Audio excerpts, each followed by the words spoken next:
Hey, free timers. Have you ever wondered why you stress, spend, and save the way you do? It's not random, it's your money personality. And once you know it, you can finally stop fighting against yourself. In this episode, we'll unlock whether you're a minimizer, a manager, or a maker. Let's get on with the show. Welcome back to the Time Freedom Podcast, where you can learn how to rethink your work and your money to create a life you love right now. Join us for insights to help you find meaningful freedom so you can choose how and when and with whom you work for as long as you want. Here are your hosts, me, Brian Herriot, and Kirby Denison. Hello, everybody, and welcome to our third episode of the Time Freedom Podcast. This is going to be a fun one because people love to think about their innermost selves. And our episode here today is to talk about a concept that I call a money personality. And this is something that is often formed in childhood or by large traumatic events that have happened in our lives that revolve around money, like your father had a boom and bust business and it impacted what it was like when you grew up, or your mom or dad or other parental figure in your life were severe coupon clippers and you had a stack of, them an inch tall when you went to the grocery store. All of these sorts of things play a role in how we view money.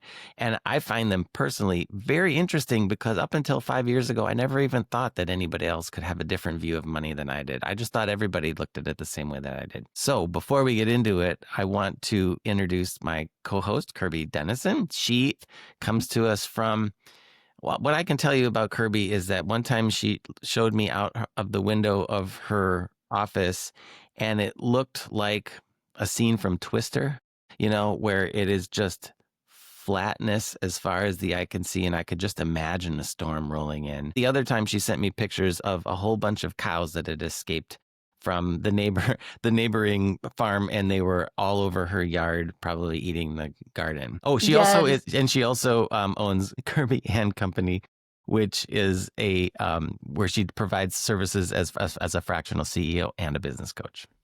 Yes. Thanks, Brian. Yeah, we live in the middle of nothing and it's beautiful. The watching the storms roll in has been a nightly occurrence, it seems like this year, and which is pretty abnormal for us, but the garden is no longer not from the cows, but from a storm. So my beautiful plants are like, I don't even know if you can see them out there. I haven't been out for They're a few teeny weeks tiny. because I was so sad. The hail just like mowed it over. But yes, the middle of nowhere where my heart can grow and the kids can run crazy. And I'm here with our host, Brian. He is our author, speaker, and financial advisor expert in all things. So today we're going to talk about our money personality. I'm a sucker for personality quizzes, the Enneagram, disc profiles, you name it. I've probably taken it at least once, maybe multiple times. And this was one that I agree, like you just don't realize how many people think differently about money or different situations, and because we're all wrapped up in ourselves. And so this was an eye opener for me, and I can't wait to share it with our guests. And we're going to do Kirby's money personality. We have a simple 9-question quiz that you can follow along with at home. And we'll do that at the end. And so that's something to look forward to because since you do love taking quizzes so much, I thought that would Yes. be fun.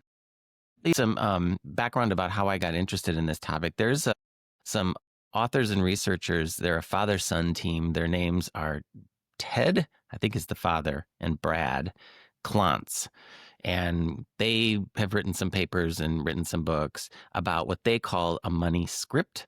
And they have 72 of these money scripts. These are lines that you then, so basically their quiz is 72 questions long. Mine is 9 questions long. But in those 72 questions, you answer from 1 to 5, a level to which you believe in them.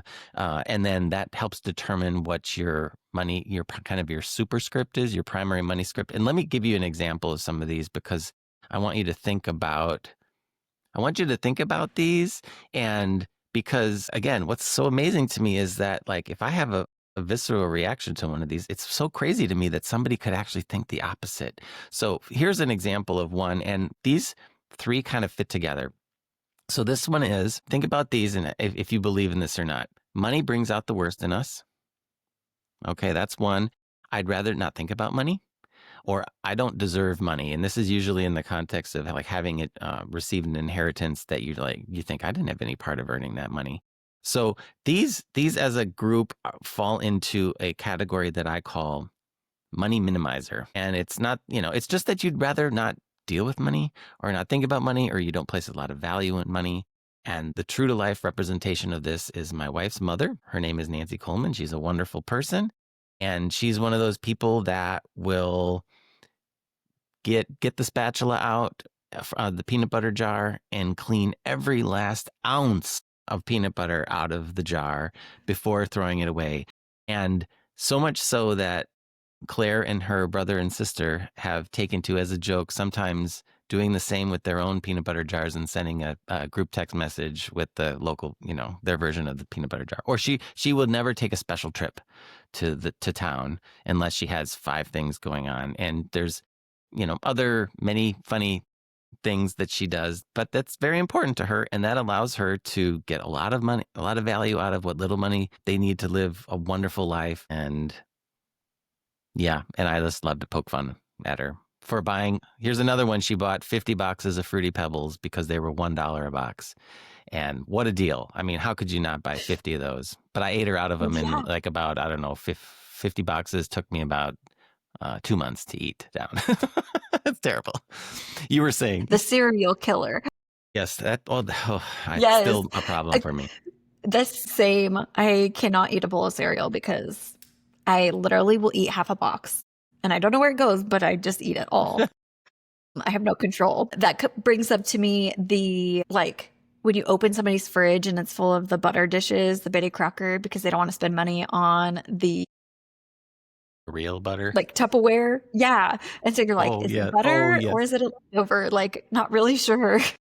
And I'll tell you, Claire and I, one summer at the end of summer, visited her mom's house and went underneath her sink, and she had a stack of probably 50 of those old containers that we just were like, we threw them out, and it pained her mom. Like I could see it. And I actually felt bad after it. I'm like, oh no, I didn't mean to do that to you.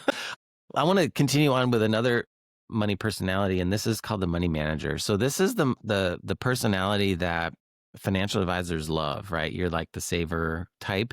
And so here are these are some of the Klonsky scripts related to money managers. Money should be saved, not spent. All right, that's clear. You should always look for the best deal. Again, I thought, how could somebody not believe that? Well, people actually do not believe that. And then money, this is an interesting one. Money should work hard, or people should work hard for their money and not receive financial handouts.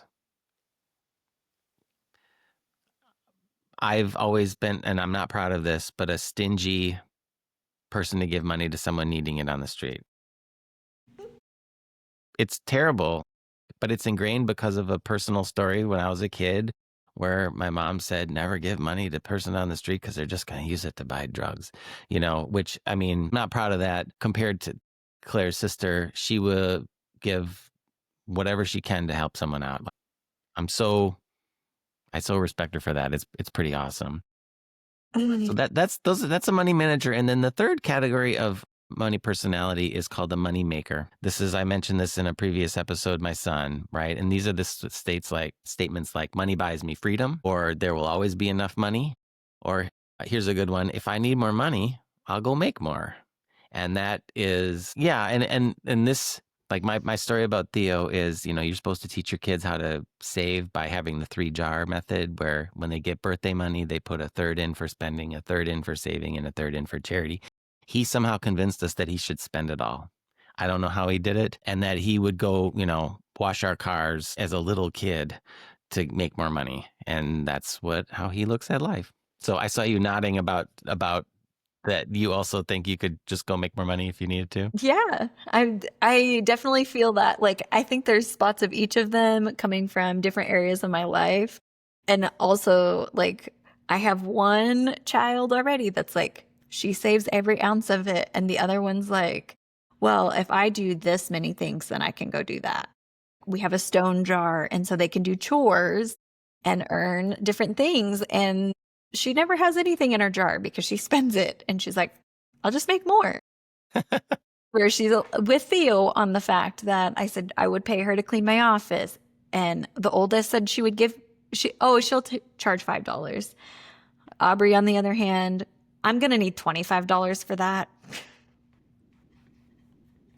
That is so So, good. okay, we know our worth.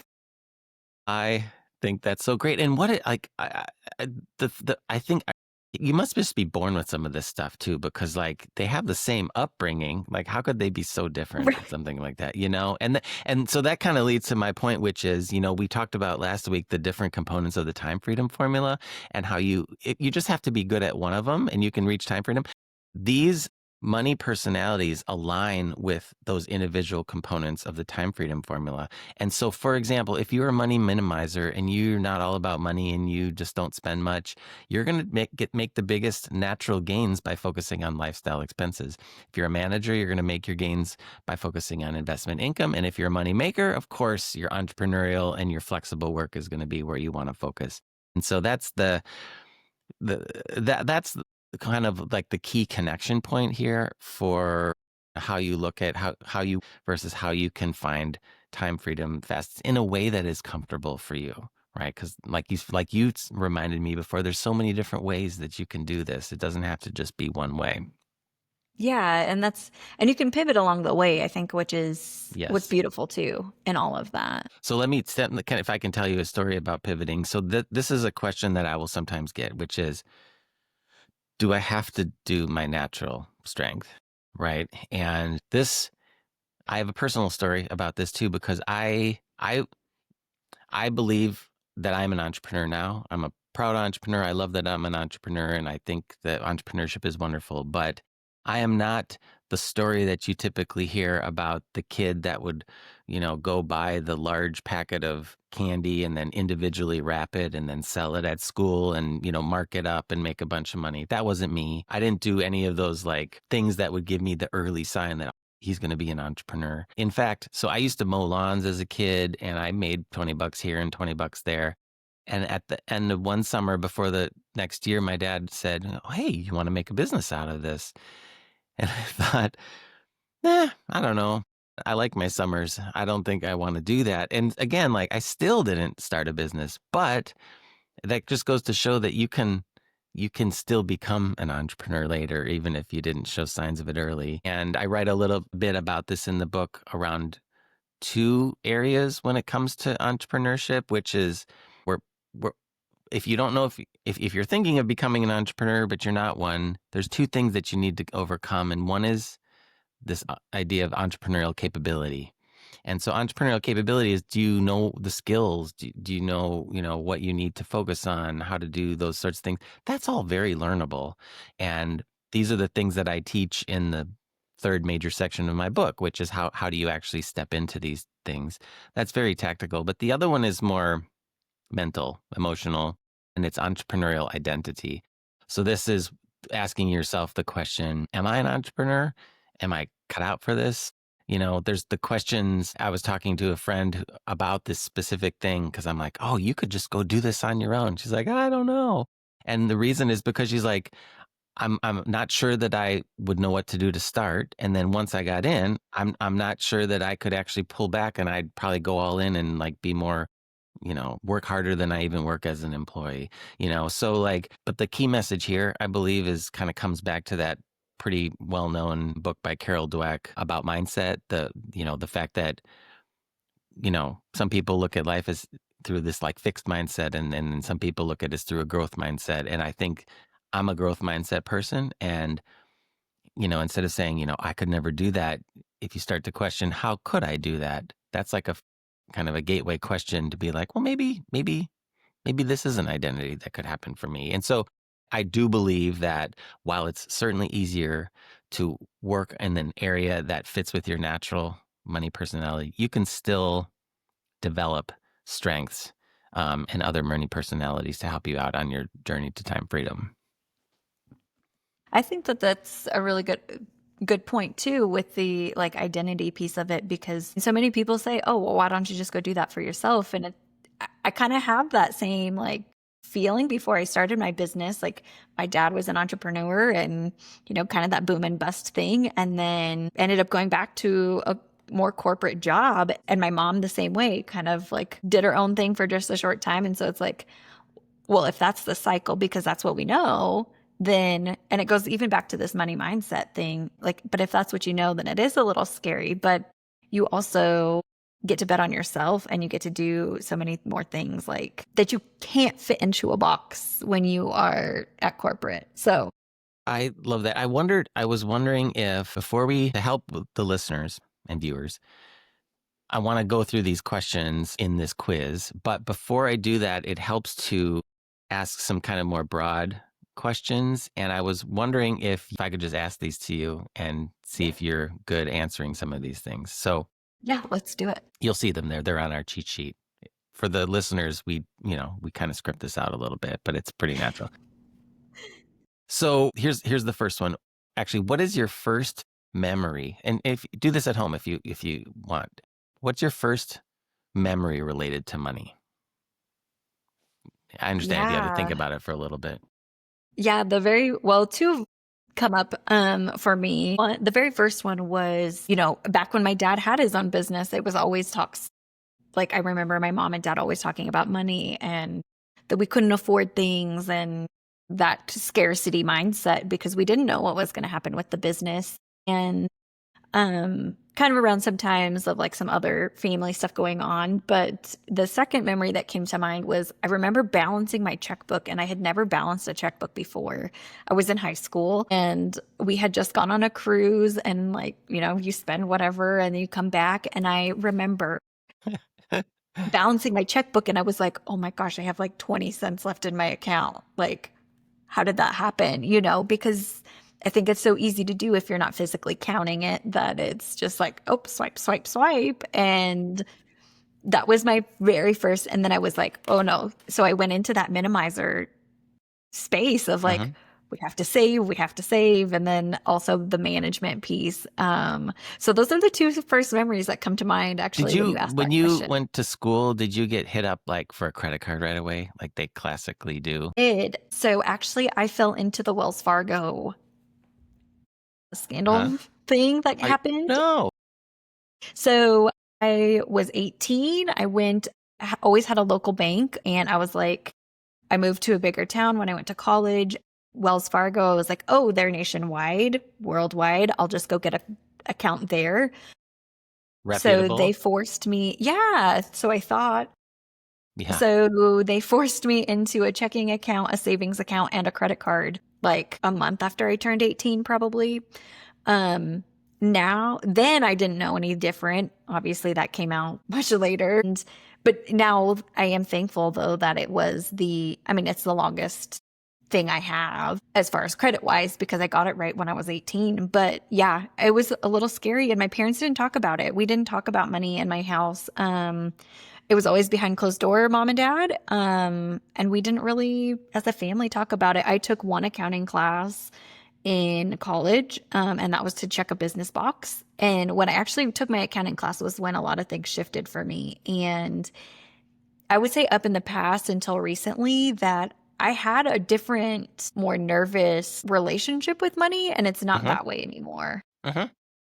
Because I just have a better understanding and how the things work. As the listeners don't know, I was a lender before as well. So I had that experience, and that was another big learning curve because, again, I didn't have a lot of money experience. And so jumping in and trying to tell somebody else like, oh no, you can't do this when I'm trying to learn just as well as they are. It was a learning curve. And to be a female in a male dominated industry and also working in the ag industry where women don't do business, that was an interesting dynamic. And I learned a lot. And I definitely wouldn't be where I am today without those experiences, because I do have a different relationship with it, where so many women, especially in America, we don't have those learnings that I've actually just learned recently that other countries do have.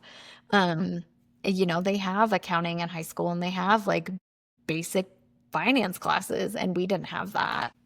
Yeah, it's so unfortunate. That it really needs to change. Mm-hmm. You mentioned one of the questions I was going to ask you is, what emotions do you feel when I say the word money? And you kind of alluded to some of those already, but it sounds like they're a bit evolving for you. Yeah, yeah, absolutely.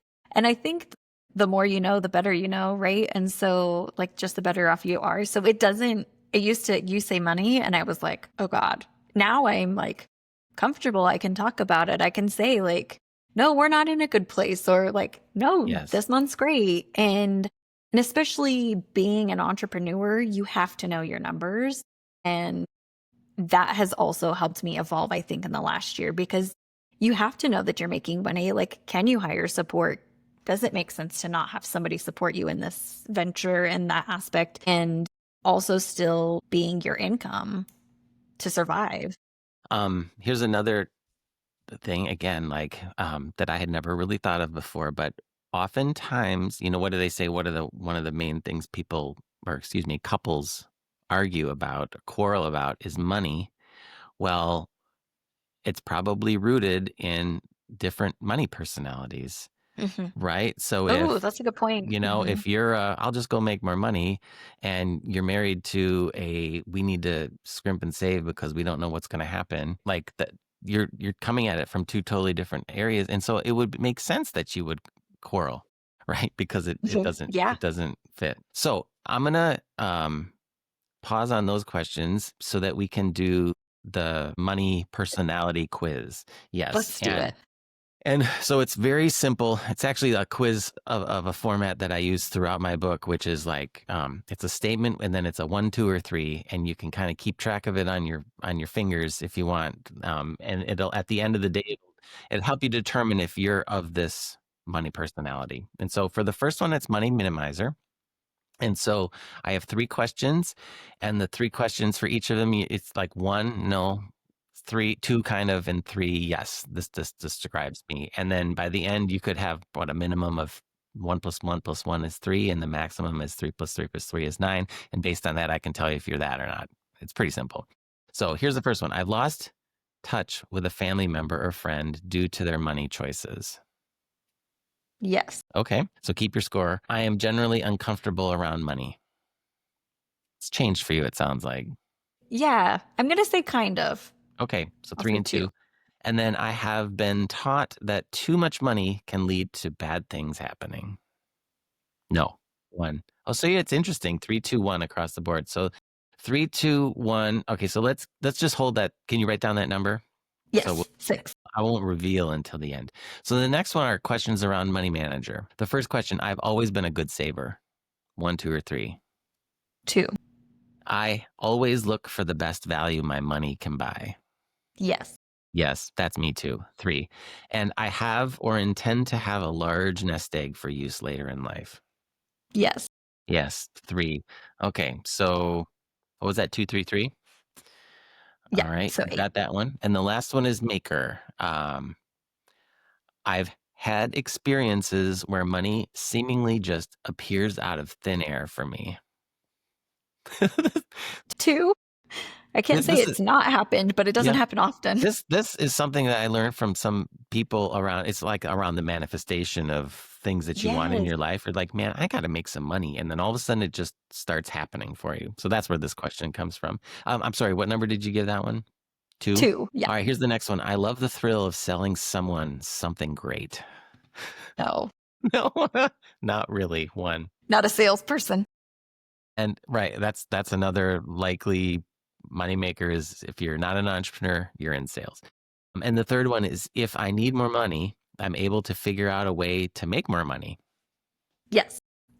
3. Okay, cool. So here is so add that up. So you've got 3 scores if you're scoring at home for yourself. So we're going to talk money minimizer first. And let me just give you the results. So if 3 or 4 total is you're not this type. 5, 6, or 7, you exhibit some signs. And if you're 8 or 9, you're definitely this money personality. So what was your score for minimizer? You were up there. So I was 6 for both minimizer and maker, and then 8 for manager.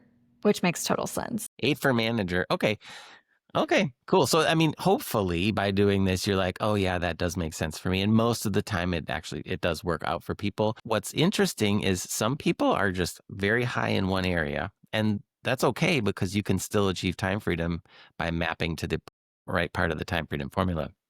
If you exhibit strong personalities across 2 or even more, then you're in a really good spot. For example, you're definitely a saver and investor type, and you can go make money. Oh my God, that's beautiful, right? That could it get any better, right? And so, I mean, I suppose if you aren't any of these things, then maybe we would have to have a discussion. If anybody is none of these, somehow reach me because I want to find out how that works because I never come across that yet. But try this at home, definitely, and see what it produces for you and use it to kind of guide you as we go through the rest of our episodes here. And the reason that I wanted to talk about this kind of early on, because it's important to have this as a baseline of knowledge as we go through the rest of our time on the podcast, because you will see which episodes pertain most to you based on what you are. So obviously we have future episodes about lifestyle expenses and why not to budget, to tease that one again.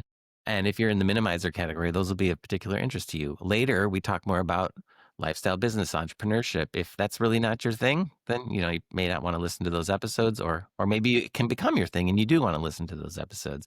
So that's why we talk about it so much early on. But I like that we did this together and used you as an example, Kirby. That's awesome. Yeah. Any insight absolutely. from your side, kind of going through this process? Yeah, it's definitely, like I mentioned, like from the first time I've taken this, almost a year ago now since you've been writing the book till now, I definitely feel like I went from more so, I think I was more of a minimizer, and now I'm it was a tie between minimizer and manager. And now it definitely is more of the manager mindset. And that goes to show how much growth I've also had just from working with you and then on different things, and then also truly stepping into that entrepreneur identity of managing my time, my money, everything. And one other thing that came up, which I almost started laughing when you were talking about the kids selling candy. I never did that, but that is where my daughter, the one who saves everything, that's where she's headed. She talks about she's going to have a Lamborghini, 6 of them, and then she's going to turn around and sell them for $1 million so that she can have more money. Well, that is something that I learned. My son's favorite car is a McLaren Senna, which they make there's I don't know, if you can get your hands on them, they're $1.5 million, but they go up in value.